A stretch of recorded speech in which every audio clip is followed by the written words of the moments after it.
नमस्कार मित्रों, मैं हूं आपका दोस्त देवांशु और best mutual fund for 2026 series के हमारे नए वीडियो में आपका स्वागत है। आज के वीडियो में हम बात करने वाले हैं एक ऐसी म्यूचुअल फंड कैटेगरी के बारे में जो काफी फ्लेक्सिबल है और इंडियन इन्वेस्टर के बीच काफी पॉपुलर है। कैटेगरी का नाम है फ्लेक्सी कैप म्यूचुअल फंड्स। क्या आप जानते हैं कि आज मार्केट में 44 के आसपास फ्लेक्सी कैप म्यूचुअल फंड्स हैं और जो इक्विटी म्यूचुअल फंड की कैटेगरीज हैं उनमें से सबसे ज्यादा जो इन्फ्लो है वो फ्लेक्सी कैप म्यूचुअल फंड में आता है। तो यहाँ पर सवाल उठता है कि क्यों फ्लेक्सी कैप म्यूचुअल फंड जो है वो इतने इंडिया में पॉपुलर हैं? क्या ये फंड्स बिगनर के लिए अच्छे हैं या फिर एक्सपीरियंस इन्वेस्टर के लिए ही अच्छे हैं? और क्या सच में ये जो फंड्स हैं वो हर मार्केट कंडीशन में अच्छा परफॉर्म कर पाते हैं? तो इन सवालों के जवाब आज की वीडियो में हम ढूंढने की कोशिश करेंगे और इसके अलावा स्टेप बाय स्टेप समझेंगे कि फ्लेक्सी कैप फंड आखिर होते क्या हैं, क्यों ये कैटेगरी इन्वेस्टर्स की फेवरेट बनी हुई है, फ्लेक्सी कैप में इन्वेस्ट करने के क्या क्या बेनिफिट्स हैं, क्या क्या ड्रॉबैक्स हैं, और उसके बाद हम एंड में 3 ईयर हाईएस्ट एसआईपी रिटर्न के बेसिस पर टॉप 5 फ्लेक्सी कैप फंड को कंपेयर करेंगे और उनको रैंक करेंगे। वीडियो को स्टार्ट करने से पहले एक छोटी सी रिक्वेस्ट है कि वीडियो को लाइक करने में कोई भी कंजूसी मत कीजिए और अगर चैनल पर अगर आप पहली बार आए हैं तो चैनल को सब्सक्राइब कर लीजिए। तो चलिए बिना देर किए आज वीडियो स्टार्ट करते हैं। लेकिन स्टार्ट करने से पहले आपके साथ में एक प्लेटफॉर्म शेयर करना चाहता हूं जो कि 20 सालों से इन्वेस्टर्स का फेवरेट बना हुआ है और ये प्लेटफॉर्म हेल्प करता है लाखों इन्वेस्टर्स को अपने इन्वेस्टमेंट डिसीजन लेने के लिए। ये प्लेटफॉर्म 100% MFI/NSEBI कंप्लायंट है और यहाँ आपको मिलते हैं इजी टू यूज टूल्स जिनकी मदद से आप हजारों म्यूचुअल फंड को एनालाइज कर पाएंगे।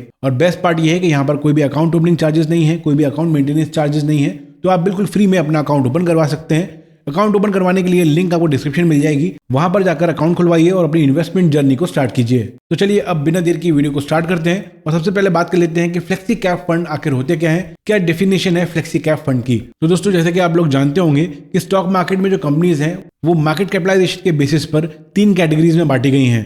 एक होता है लार्ज कैप, उसके बाद आता है मिड कैप और उसके बाद आता है स्मॉल कैप। लार्ज कैप में इंडिया के टॉप 100 कंपनीज होती हैं, मिड कैप में रैंक 100 से लेकर 250 रैंक तक की कंपनीज होती हैं और 250 रैंक के बाद जो भी कंपनीज होती हैं वो स्मॉल कैप कैटेगरी में आती हैं। अब कुछ म्यूचुअल फंड ऐसे होते हैं जो केवल लार्ज कैप में ही ज्यादातर इन्वेस्ट करते हैं, कुछ होते हैं जो मिड कैप में इन्वेस्ट करते हैं, कुछ स्मॉल कैप में इन्वेस्ट करते हैं। लेकिन जो फ्लेक्सी कैप कैटेगरी है वो तीनों ही कैटेगरी में थोड़ा थोड़ा इन्वेस्ट करती है और उसके पास एक फ्लेक्सिबिलिटी होती है कि कहाँ पर वो एलोकेशन बढ़ाए, कहाँ पर वो एलोकेशन कम करे। हो सकता है कि कई बार वो लार्ज कैप में एलोकेशन बढ़ा दे, कई बार स्मॉल कैप में एलोकेशन बढ़ा दे, तो वो डिपेंड करता है मार्केट कंडीशन पर। और ये फ्लेक्सी कैप कैटेगरी का ही एक फीचर है कि यहाँ पर एसेट मैनेजर अपने हिसाब से अलग अलग मार्केट कैप में एलोकेशन को ज्यादा कर सकता है या फिर कम कर सकता है। फॉर एग्जांपल, मान लीजिए अगर स्मॉल कैप बहुत ज्यादा महंगे हो गए हैं तो उसकी एलोकेशन कम करके फंड मैनेजर या तो लार्ज कैप में लगा सकता है या फिर मिड कैप में लगा सकता है। अब यहाँ पर एक और कैटेगरी है जो कि फ्लेक्सी कैप फंड की तरह ही होती है और उसमें ही तीनों मार्केट कैप में इन्वेस्ट किया जाता है, उसको कहते हैं मल्टी कैप फंड्स। अब यहाँ पर मल्टी कैप फंड और फ्लेक्सी कैप फंड में एक छोटा सा डिफरेंस है।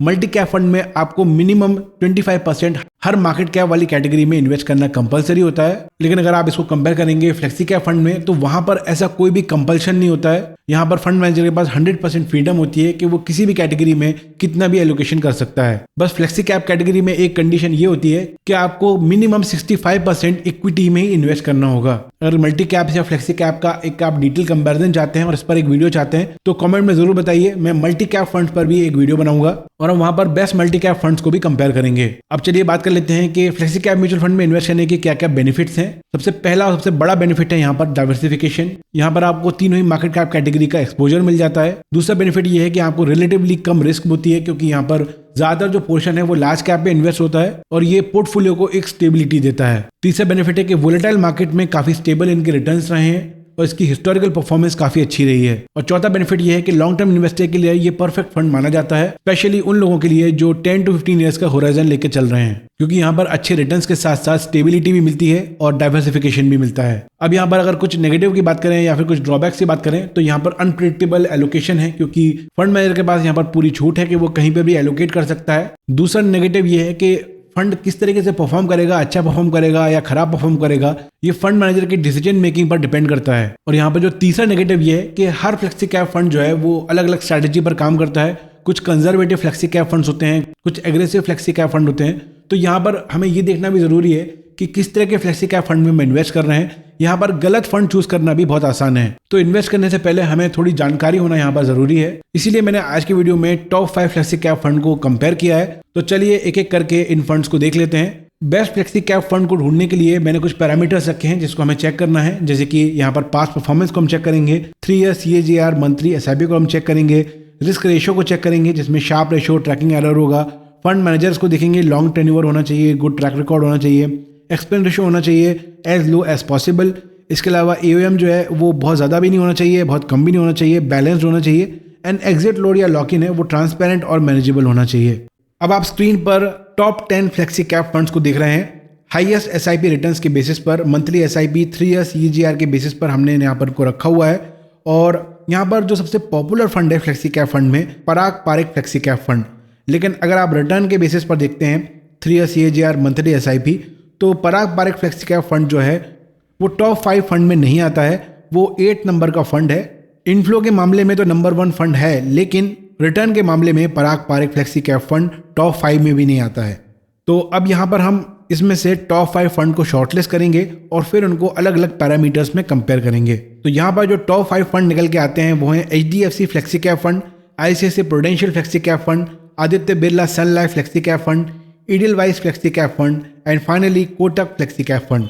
अब अगर आप इनके फंड साइज को चेक करेंगे तो सबसे बड़ा फंड है HDFC फ्लेक्सी कैप फंड और सेकंड नंबर का फंड है Kotak flexi cap fund and third number का फंड है Aditya Birla Sun Life flexi cap fund. अगर हम 3 ईयर CAGR परसेंटेज को चेक करें जिसमें मंथली SIP के रिटर्न्स को हम देखेंगे तो नंबर 1 फंड है HDFC फ्लेक्सी कैप फंड जिसने 17.14% का रिटर्न दिया है। और अगर आप सेकंड नंबर के फंड को चेक करेंगे जो कि है ICICI Prudential flexi cap fund, तो उसमें आप देखेंगे कि जो नंबर 1 का फंड है HDFC फ्लेक्सी कैप फंड और ICICI प्रूडेंशियल, इसमें रिटर्न के मामले में बहुत ज़्यादा अंतर है।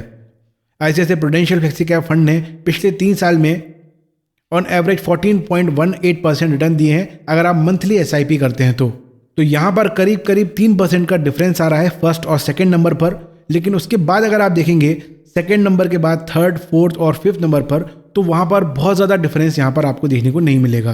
तो रिटर्न के बेसिस पर HDFC फ्लेक्सी कैप फंड जो है वो across the board out perform करता नजर आ रहा है बाकी फंड्स के कंपैरिजन में। लेकिन अब हमें दूसरी चीज़ें भी चेक करनी है। तो अगर हम एक्सपेंस रेशियो को देखें तो वहाँ पर भी अगर आप चेक करेंगे तो HDFC फ्लेक्सी कैप फंड जो है उसका लोएस्ट एक्सपेंस रेशियो है बाकी फंड के कंपैरिजन में। अगर हम शार्प रेशियो को देखें जो कि हमें रिस्क एडजस्टेड रिटर्न के बारे में बताता है, तो वहाँ पर भी अगर आप चेक करेंगे तो नंबर 1 पर निकल के आता है HDFC flexi cap fund and second number पर आता है कोटक फ्लेक्सी कैप फंड। उसके बाद हमें चेक करना है ट्रैकिंग एरर। ट्रैकिंग एरर हमें बताता है कि बेंचमार्क के अगेंस्ट फंड कैसा परफॉर्म कर रहा है और बेंचमार्क के रिटर्न और फंड के रिटर्न में कितना डिफरेंस है। सो ट्रैकिंग एरर जितना लो होता है उतना अच्छा होता है। और यहाँ पर जो लोएस्ट ट्रैकिंग एरर है वो आदित्य बिरला सन लाइफ का है। लेकिन जहाँ पर AUM के मामले में, एक्सपेंस रेशियो के मामले में, शार्प रेशियो के मामले में HDFC फ्लेक्सी कैप फंड जो है नंबर 1 फंड निकल के आ रहा है। लेकिन वहाँ पर आपको ट्रैकिंग एरर के मामले में सबसे खराब ट्रैकिंग एरर भी HDFC फ्लेक्सी कैप फंड का दिखेगा। मिनिमम SIP जो है वो 100 रुपीज़ से सारे ही फंड में स्टार्ट होती है एंड एग्जिट लोड सारे ही फंड में 1% है। अब फाइनली एनालाइज करें तो ओवरऑल बेस्ट फंड इस हिसाब से निकल के आता है HDFC फ्लेक्सी कैप फंड, क्योंकि हाई यहाँ पर AUM है, इसके अलावा एक्सपेंस रेशियो भी लो है और बाकी फैक्टर्स में भी ये अच्छा निकल के आता है। केवल ट्रैकिंग एरर के मामले में ये थोड़ा सा कमज़ोर है। बेस्ट लो कॉस्ट फंड की अगर बात करें और बैलेंस फंड की बात करें तो कोटक फ्लेक्सी कैप फंड दिखता है। इसके अलावा कंजर्वेटिव इन्वेस्टर के लिए आदित्य बिरला सन लाइफ एक अच्छा फंड है एंड अगर आप एग्रेसिव इन्वेस्टर हैं तो ही आपको इडिलवाइस फ्लेक्सी कैप फंड की तरफ जाना चाहिए, क्योंकि एसेट अंडर मैनेजमेंट बहुत ज़्यादा बड़ा नहीं है। अगर आप लॉन्ग टर्म इन्वेस्टर हैं और स्टेबिलिटी चाहते हैं, अच्छा परफॉर्मेंस चाहते हैं, तो हमारे कंपैरिजन के बेसिस पर HDFC फ्लेक्सी कैप फंड जो है वो यहाँ पर टॉप निकल के आता है। लेकिन ध्यान रखिए ये वीडियो केवल एजुकेशन पर्पस के लिए है, कोई भी सलाह नहीं है। आपको यहाँ पर खुद ही एनालाइज करना है और डिसीजन लेना है। इस वीडियो का यही उद्देश्य है कि इस वीडियो के माध्यम से आपको अपनी इन्वेस्टमेंट डिसीजन लेने में हेल्प मिले। तो दोस्तों कंक्लूजन में यही है कि अगर आप एक फंड चूज करना चाहते हैं, अगर आप बिगिनर हैं या फिर आप एक फंड को चूज करना चाहते हैं, तो फ्लेक्सी कैप फंड आपके लिए बेहतर ऑप्शन हो सकता है, क्योंकि यहाँ पर एक ही फंड में आपको रिस्क मैनेजमेंट भी मिल जाता है, वोलेटिलिटी के अगेंस्ट स्टेबिलिटी भी मिल जाती है और आपको डाइवर्सिफिकेशन भी मिल जाता है। आप अलग अलग मार्केट कैप कैटेगरीज में इन्वेस्टेड हो जाते हैं। इसलिए फ्लेक्सी कैप म्यूचुअल फंड जो है वो एक अच्छी चॉइस है और यही वो कारण है कि इंडियन इन्वेस्टर का ये फेवरेट फंड बना हुआ है। क्या आपने फ्लेक्सी कैप म्यूचुअल फंड में इन्वेस्ट किया है? अगर हाँ तो कौन से फंड में आपने इन्वेस्ट किया है? कमेंट सेक्शन में जरूर बताइए। इसके अलावा कोई भी सवाल है तो आप कमेंट सेक्शन में पूछ सकते हैं। अगर आपको आज का वीडियो पसंद आया तो वीडियो को लाइक जरूर कर लीजिए। चैनल पर अगर आप पहली बार आए तो चैनल को सब्सक्राइब कर लीजिए एंड बेल आइकन प्रेस कीजिए ताकि आने वाले वीडियोस के अपडेट आपसे मिस ना हो। मैं मिलूंगा आपसे नेक्स्ट वीडियो में। Take care and have a great day.